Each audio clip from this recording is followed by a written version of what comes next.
अस्सलाम वालेकुम।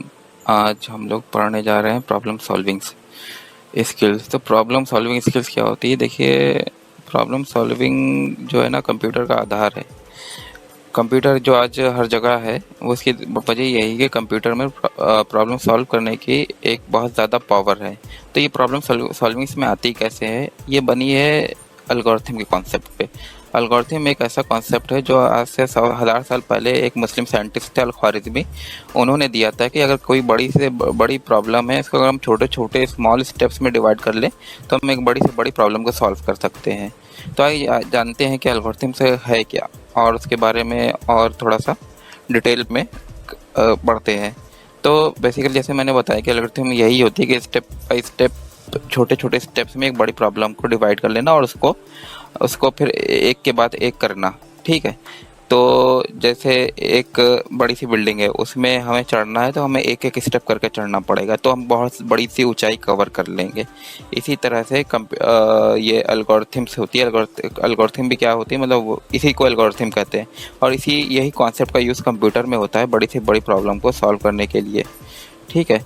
ये बस इसमें ये ध्यान रखना होता है कि जो हमारे जो स्टेप्स हैं बहुत ही क्लियर हों और वेल डिफाइंड हो। ठीक है।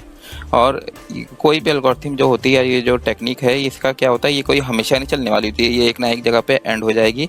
और इसमें वो जो स्टेप्स होंगे, उस उनके स्टेप का फार्मूला यही होता है कि स्टेप में जो आप एक बार इनपुट देंगे तो उनका सेम आउटपुट सेम ही आएगा। ठीक है। तो ये सब कुछ चीज़ें हैं ध्यान रखने वाली। बेसिकली अब एल्गोरिथम्स के कई सारे बेनिफिट्स होते हैं प्रॉब्लम सॉल्विंग में। आइए इसके बारे में जानते हैं।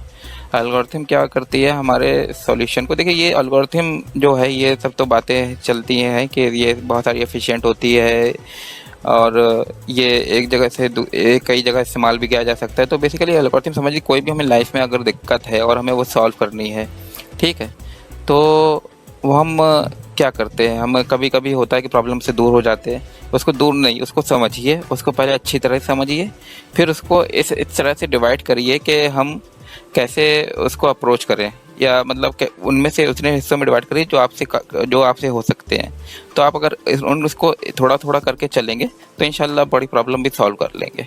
तो इसी तरह से कंप्यूटर में यही कॉन्सेप्ट यूज़ होता है। मान लीजिए कंप्यूटर में आपको कोई प्रोग्राम लिखना है जिसमें आपको एक कई सारे नंबर है, उसमें सबसे बड़ा नंबर निकालना है। तो आप क्या करेंगे, पहले सब नंबर को देखेंगे, उसमें से क्या होगा, जो आप एक दो दो नंबर उठा लेंगे, दो नंबर को कंपेयर करेंगे। कोई दो नंबर उठाए, उनमें से एक बड़ा, उसने आप जो बड़े वाले को आपने उठा के कहीं रख लिया। फिर उसमें से एक वाला जो आपने अभी बड़ा उठाया और अगला नंबर उठा लिया, फिर उसको कंपेयर करा, उनमें से दो देखे जो बड़ा है वो उसको आपने उठा के कोई अलग रख लिया। फिर जो नया नंबर बड़ा मिला उसको उठाया, और जो अगला नंबर हमारी लिस्ट में है उसको उठाया, उसको कंपेयर करा। यही स्टेप करते रहेंगे तो हमें बड़ा नंबर मिलता रहेगा। तो इसी तरह से अगर हमें किसी नंबर्स का एवरेज निकालना है, जैसे हम सपोज करिए 5, 10, 15, 20 करके लिस्ट है नंबर की, उसका एवरेज करना है, तो हम क्या करेंगे, पहले नंबर को पढ़ें, देखें क्या क्या नंबर है, फिर उनके नंबर काउंट निकाल लेंगे, फिर जो जितने भी नंबर है सबको सम करेंगे, जो और उसको उसके जो काउंट है उससे डिवाइड कर देंगे, जो रिज़ल्ट आएगा वो हमारा एवरेज होगा। बस यही है प्रॉब्लम सॉल्विंग स्किल्स में, कि हमें बड़ी से बड़ी स्टेप्स को छोटे से छोटे, बड़ी से बड़ी प्रॉब्लम को छोटे छोटे स्टेप्स में डिवाइड करना और उनको एक एक करके सॉल्व करना। तो इस तरह से हम एक बड़ी प्रॉब्लम को सॉल्व कर सकते हैं।